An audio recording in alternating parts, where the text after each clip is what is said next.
Hey guys, DesolatorMagic here, and it's time to talk about some dirty, dirty tricks. That's right, the dirtiest of the dirty tricks. It's not sneaky, stealthy ways of cheating, it's almost worse. It's things that are technically legal in the game, but really shouldn't be because they're just shady. They're just shady, dirty tricks.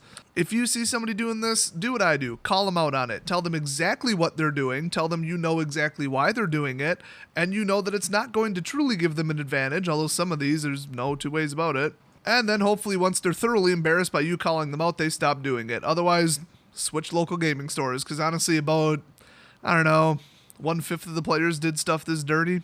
That's why I left my old LGS. Everybody there was cheating. Everybody there was doing dirty tricks. It was just the unfriendly players, rude. They were incredibly mean to the new players. That by itself is completely unacceptable. So you know what that means. It's finally time to talk about my old local gaming store. Little disclaimer. There is nothing in the entire world of Magic the Gathering that pisses me off more than that piece of crap local gaming store. The level of crap I had to put up with at that place, you have no idea. So if you're one of those just unreasonable hippie morons who likes to leave comments on my videos that say, "Oh, Desolator, you're being too negative. You're always so negative. What you should be doing is pretending that there's nothing wrong with Magic the Gathering, and you need to just pretend like everything's peachy, and there's not just mountains of pissed off players at every level of play. Wizards of the Coast never makes any mistakes, and everything is perfect."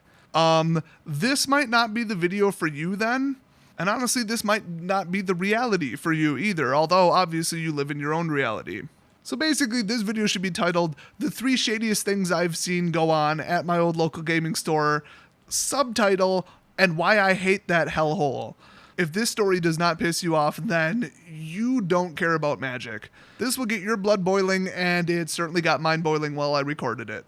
So the disclaimer is, I'm a little pissed off. But if you're not adult enough to deal with that, then feel free to watch another one of my videos, which is all positivity, rainbows, and unicorns.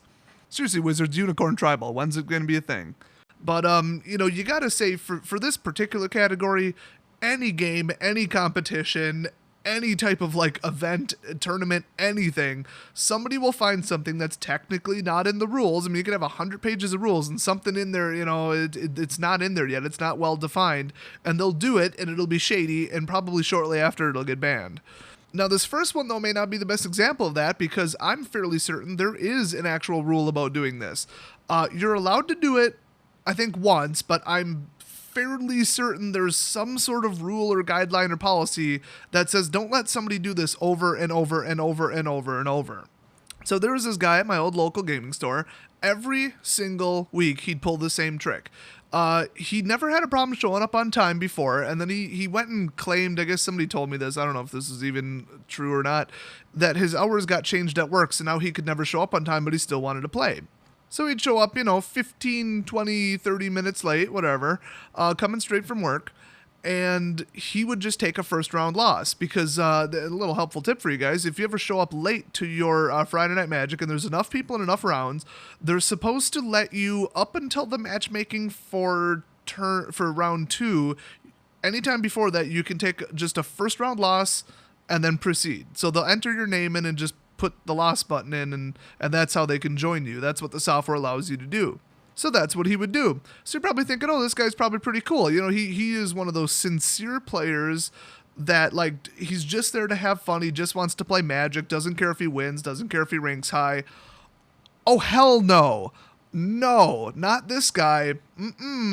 Nope, sorry, that doesn't describe this piece of human garbage. He would show up, refused to talk to anybody. He wouldn't even talk to you during the match that you were playing. He would play 100% tier 1 net decks, and that's it.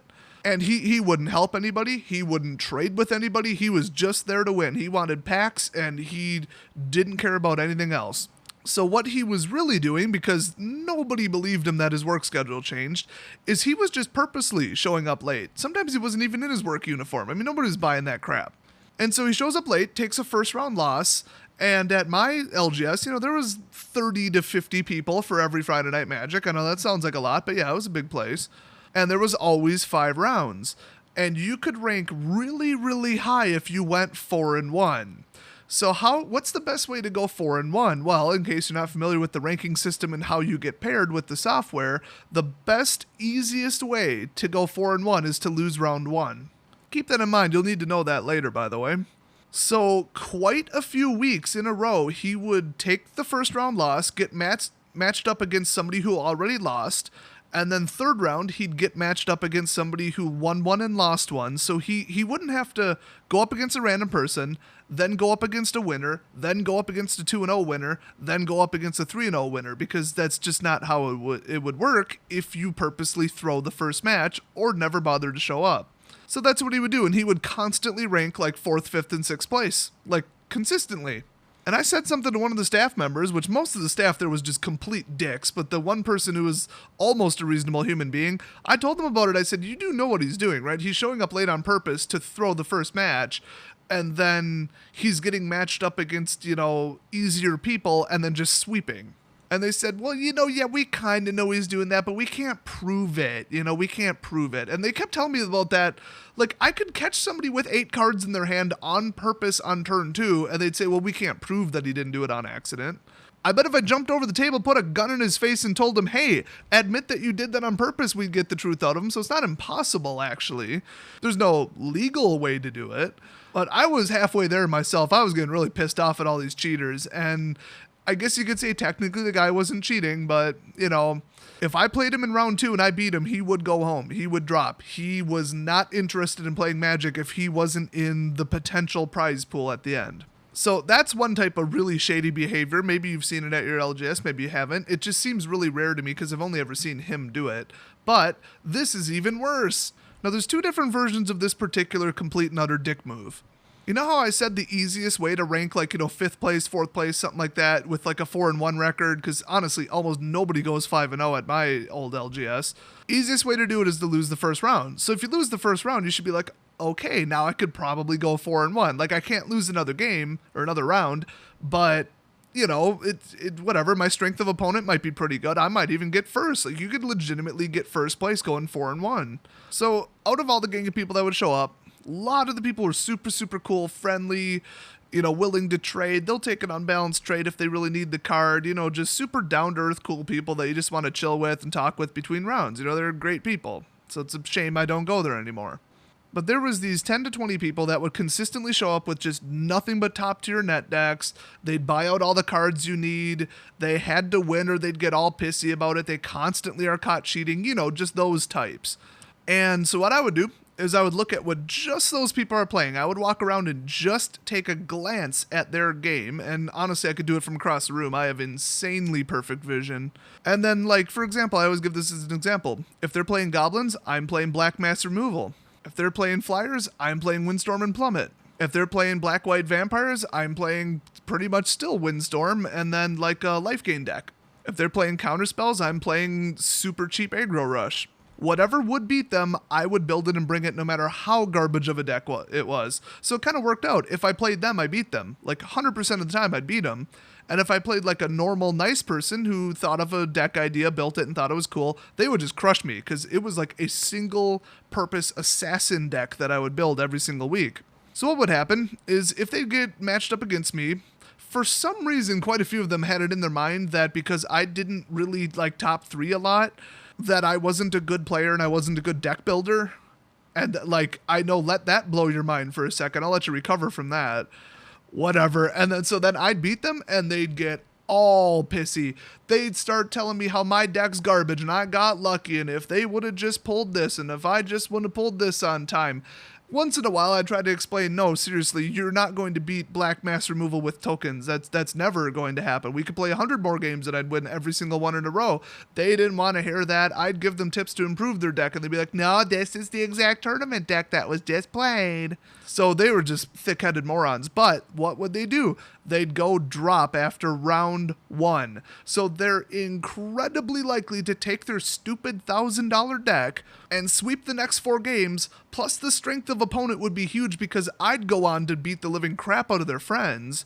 They're practically guaranteed a first or second spot, but because they're so pissed off that I beat them, whether I said something about their deck or not, that they would just storm off and drop. Sometimes they would just leave and not even tell the staff that they're dropping, and boy did the staff hate that. That was one thing that they did not tolerate. Except people did it like 30 times and they never kicked them out of the store, so tolerate might not be the right word. So you know what that does to me? My strength of opponent is 0. I mean, at the end of the day, they went 0-5, and so for the tiebreaker, I would be just out of the ranking. I would constantly finish in like 10th place. So when I said there's like 2 levels of this dick move, one is they're just being a baby and storming off like a toddler and they need to grow up. Or 2, they would purposely drop so that I won't rank high, because then they know that the strength of opponent will be low. Hell, sometimes they'd drop and stick around. They'd go play like Commander with their other friends that dropped that lost after round 1, and then anybody who played against them doesn't stand a chance of winning a tiebreaker. And with 50 players, there's a tiebreaker, so it's not that small of an issue. It's pretty big, actually. Usually the top 10 people were all 4-1, or maybe like 4 with a tie, and the tiebreaker was strength of opponent. So let's move on to one more ultimate dick move, because this is the dirtiest thing I have ever seen. Ever. I mean, like nothing even comes close to this. There is one out that I'll give this guy, otherwise he is the scummiest player I have ever personally played against in my entire career of playing Magic. So this guy shows up, I'm playing him, you know, second round, third round, whatever, who knows. I think I had some pretty good wins, and then I go and lose to his deck. You know, it's some OP 3-color Siege Rhino pile of crap. You know, typical net deck, except his wasn't the typical net deck. The way he built it was really, really interesting. So almost every single card in his entire deck was foreign, and most of them were Japanese. Now, your local gaming store can make a rule saying that you have to play with English only, but according to the actual rules, the only ones that reference foreign cards, like in tournaments and stuff, you are allowed to play with foreign cards as long as you aren't using the fact that they're foreign to give you any kind of advantage whatsoever. That is the official on the books rule, and that is just as vague as they could possibly make it on purpose, so that if somebody's doing basically anything, they could kick them out. So nobody in their right mind shows up to an English tournament with like Korean cards. Nobody does that. It's the fastest way to hit the time limit or to get disqualified for some stupid reason. Now, I will give the guy this. He did actually speak Japanese. But, you know, this is Wisconsin. He was definitely German, Irish, or Dutch. But he taught English in Japan or something. So I'm like, okay, whatever. You want to play with Japanese cards, whatever. But he was playing with every single alternate art he could possibly get his hands on. We're talking like some like 6th and 7th edition level stuff. Like stuff from way the hell back in the day that I've never seen before in my life. Like he had the old Ornithopters in one of his decks. I mean, I can't even think of the cards, but there's stuff where I couldn't identify it but the artwork, and he knew that. That's what he was doing on purpose. This guy went and got the most obscure alternate art promos from like some limited giveaway, and not all of them were even in Japanese. I could tell some of them actually were Korean. Some of them, they were so into the I've never seen this before category, they might have been those ultra rare cards that were never actually released in America. They were only released in a foreign language, and there's not a whole lot of those. And fun fact, I don't think those are legal to play in any kind of official play. So you guys know me. If I see the artwork and it's in standard, I know what card it is. I'm not stupid. I have the entire set memorized. So he knows that, so he goes and gets some like old 15-year-old alternates of it. The ones that were English were the English old artwork versions. Every single one of his lands was from a different set. Almost every single swamp looked like a forest, especially the foreign ones. And like almost every plains looked like a swamp, you know, in the artwork. And then, you know, obviously you could tell the color of the card, but a lot of the white bordered ones, it's like a visual thing, you know? If it looks like a plains and it's got a white border, you might kind of overlook like the swamp symbol. So that's all the most misleading lands ever printed, which I saw a list of them one time. He had every single one of them in his deck.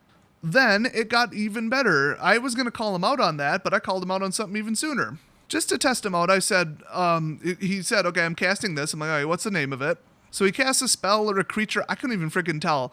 And I said, I'm not familiar with that artwork. That must be like an old printing. What actual card is that? Like, what's the name of the spell? And he said, I don't have to tell you that.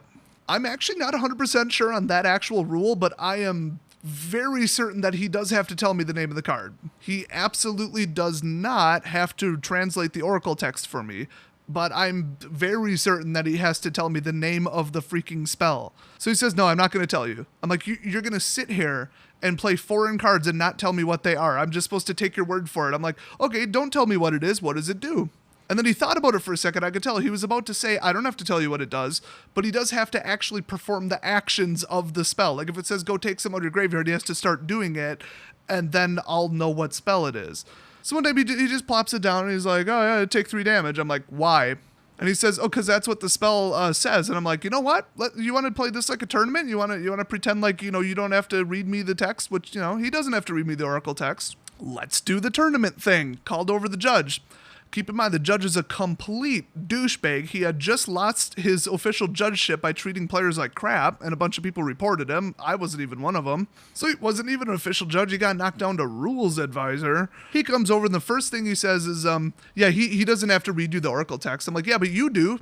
So the judge goes, oh my God, like my phone's on the charger and I'm not going to walk over and get it up. Can you just tell him what damn spell it is? So he finally says it. I'm like, I know exactly what that one does. Thanks. And then I asked the judge, does he have to at least tell me the title of the spell? And the judge says, I don't know, probably, and just walks away. I mean, just real quality people at that old LGS. I honestly really hope it burns down. I hope actually, no, not even that. I hope a meteor hits it and just obliterates everything, all of the inventory and honestly everybody in it. Well, except for the nice people. Okay, so a very specific fragmented meteorite. And not one of those expensive meteorites where you can sell it to NASA for like freaking $10 billion and build like 37 more local gaming stores. No. A worthless meteorite. So the whole game, I don't know what the hell's going on, but I did manage to actually win the first round. So then I started playing just as slow as you would expect if you're playing against cards where you have no idea what the hell they say. So he knows damn well we're getting close to the time limit. And this guy decides now he's going to start translating all the cards for me instantly before I even ask. What a sweetheart. He has seen the light of me winning the round because he's being a douchebag. Now, here's the thing. He should have been disqualified on the spot. There's like 9 different reasons, but primarily, stalling is not allowed. Slow play is not allowed. So anything you're doing that is purposely stalling out the game that is needless, that is not allowed. So at a formal tournament, if you called over the judge every single time you cast a different spell because your opponent has no idea what the spell does because you're using foreign cards, you're going to get disqualified for stalling. That is just what's going to happen if your judge has half a brain. That would definitely be considered using the fact that they're foreign in your advantage because you're stalling, especially if you already have a win in. So you could say I was cheating too. I mean, I was purposely playing slow because I'm like, I'm not going to let this guy get a win. Hell no. But no, we blitzed through the games and I had just garbage opening hands. He had a really powerful like speed damage deck, so he ended up actually beating me 2 more games. But yeah, he translated every single card because now it was up to him. So he was playing slow on purpose and using the fact that they were foreign to stall and to confuse me, and then translating them all super quickly and then playing as fast as he could. That's not legal. It just absolutely is not.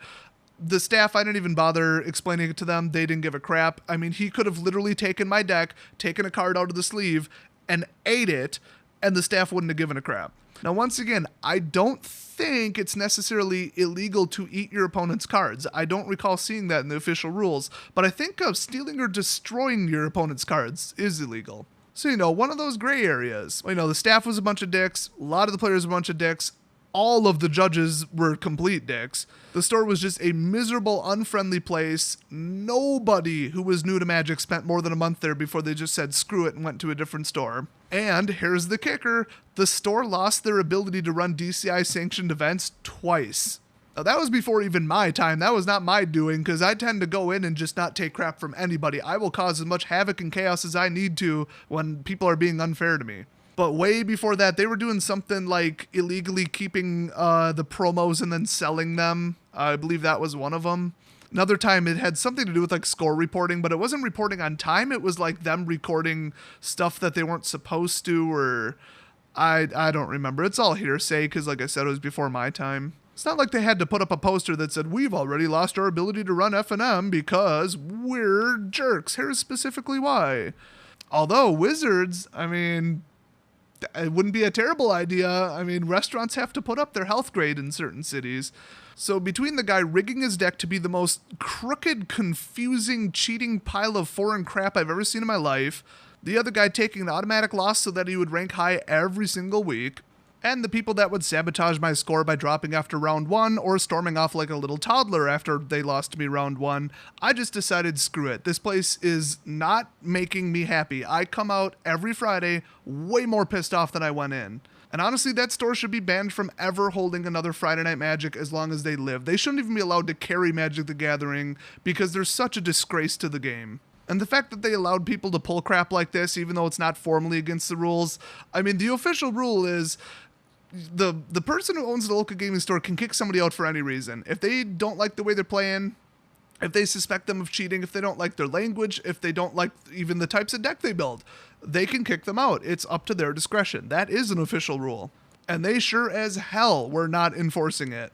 The absolute cherry on the top of this crap sundae is the fact that the people who would constantly get away with this stuff and who would constantly get reported by me and other people for cheating were the ones who spent the most at the store. So basically, if you bought like a case, if you bought a case of boosters, if you bought a couple booster boxes, you unofficially get like a license to cheat, like a get out of cheating free card.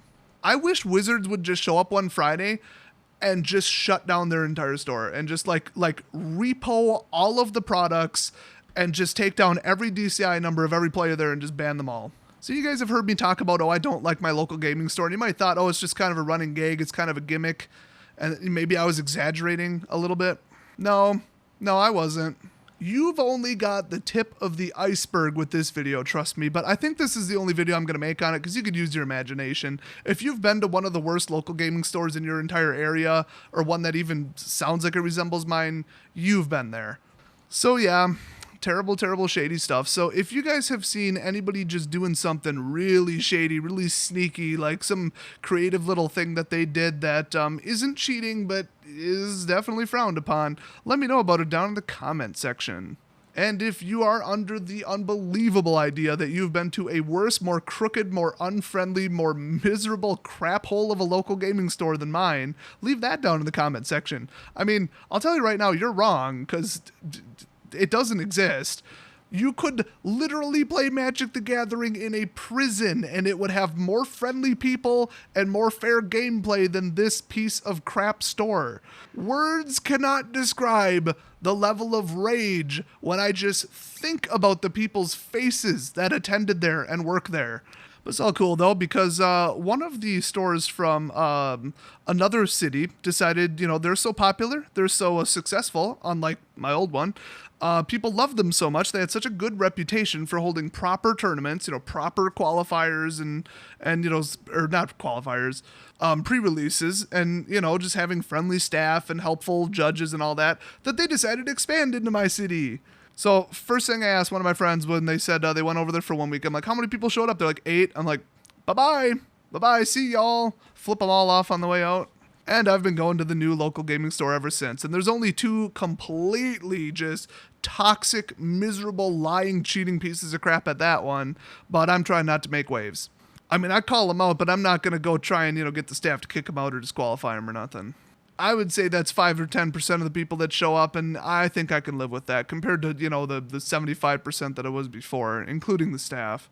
So if you have any fun stories like this, definitely let us know about it, and I'll see you guys next video.